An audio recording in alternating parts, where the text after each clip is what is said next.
Good morning बच्चों। Isaac Newton इन 1643 1723 इनका मैं एक इंट्रो देने जा रही हूँ।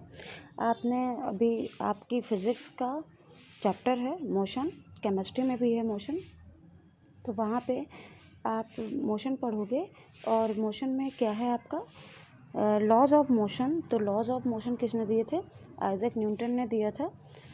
1643 टू 1723 ये इनका डेट ऑफ बर्थ थी, इनकी लाइफ स्पैन थी।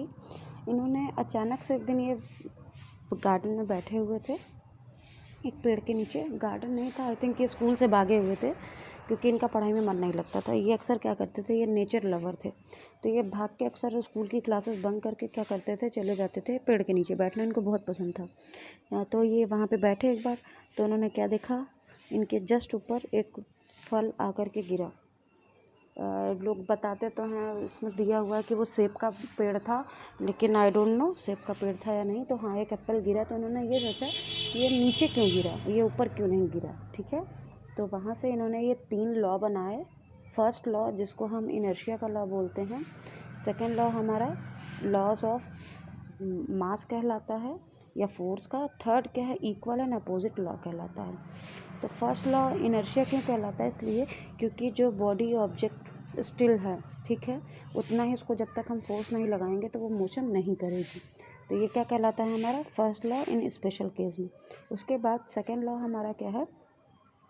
सेकेंड लॉ में होता है फोर्स जो लगाते हैं वो किसके बराबर होता है? डायरेक्टली प्रोपोर्शनल होता है मास के।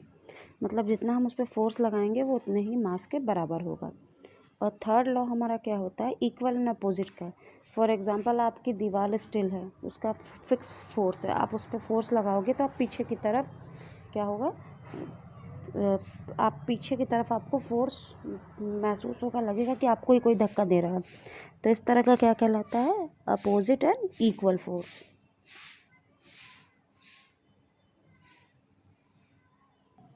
ये क्या कहलाएगा हमारा? Equal and opposite force. अब इसी पे हम नेक्स्ट अपना देखेंगे।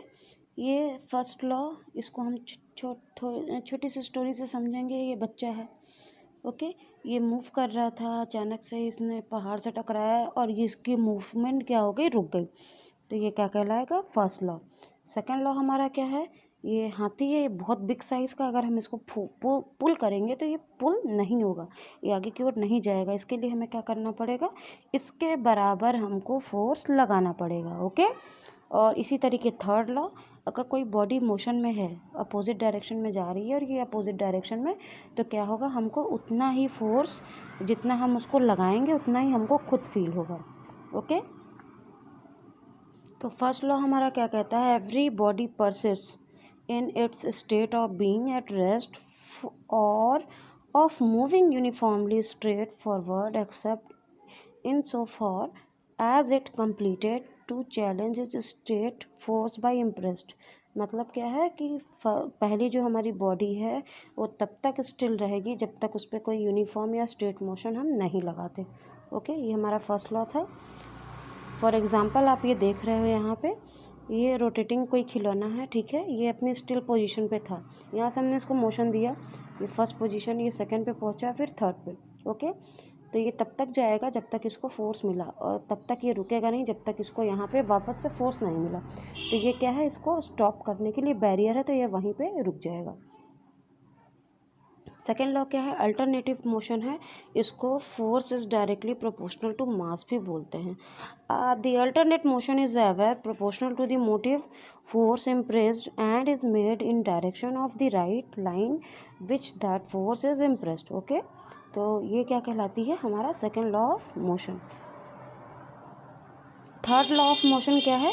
जो जिस तरीके से एक्शन का रिएक्शन होता है, उसी तरह जब हम ग्रिल को दबाएंगे तो जितनी स्पीड से हम उसको बुलेट को पास करते हैं उतना ही झटका हमारी बॉडी को पीछे की तरफ फील होता है और उतनी स्पीड से बुलेट आगे की तरफ जाती है। तो इसको बंदूक का नियम भी बोलते हैं, कॉमनली है अपनी छोटी क्लास में आपके, बेसिकली ये 9th क्लास के लिए है और फिज़िक्स में 11th 12th में भी है।